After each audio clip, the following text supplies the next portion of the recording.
তো আমি গার্জিয়ানদেরকে অনুরোধ করব যে আপনারা মুসলমানের ক্ষেত্রে এটাকে হালকাভাবে না নিয়ে একজন বিশেষজ্ঞ সার্জনকে দিয়ে মুসলমানি করান। বছরের এখন অক্টোবর মাস, আর কিছুদিন পরে হয়তো বাচ্চাদের স্কুল বন্ধ হয়ে যাবে, শীতকালও চলে আসবে।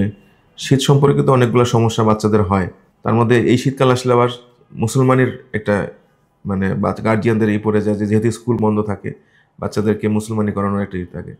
আমাদের দেশে মুসলমানিরা আসলে এটা নিয়ে অনেক কথা আছে, অনেক সমস্যা আছে, অনেক কিছু আছে। যেমন হাজামরা মুসলমানি করে, যে এমবিবিএস ডাক্তার সেও মুসলমানি করে, যে গ্রাম্য ডাক্তার সেও মুসলমানি করছে। আমার ওয়ার্ডে আসলে প্রতিদিন এডমিশন হয়, প্রতিদিন কমপক্ষে 4টা-5টা রোগী আসে মুসলমানের সমস্যা নিয়ে।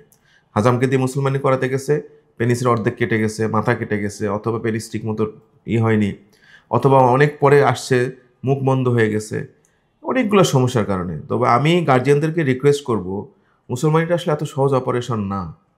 আমরা যতটাকে সহজ মনে করছি বা যতটা সহজ করে ফেলছি, আসলে এতটা সহজ না। যে বাচ্চার সমস্যা হচ্ছে সে বাচ্চার সারা জীবনের জন্য সমস্যা হয়ে যাচ্ছে। তো আমি গার্জিয়ানদেরকে অনুরোধ করব যে আপনারা মুসলমানের ক্ষেত্রে এটাকে হালকাভাবে না নিয়ে একজন বিশেষজ্ঞ সার্জনকে দিয়ে মুসলমানি করান।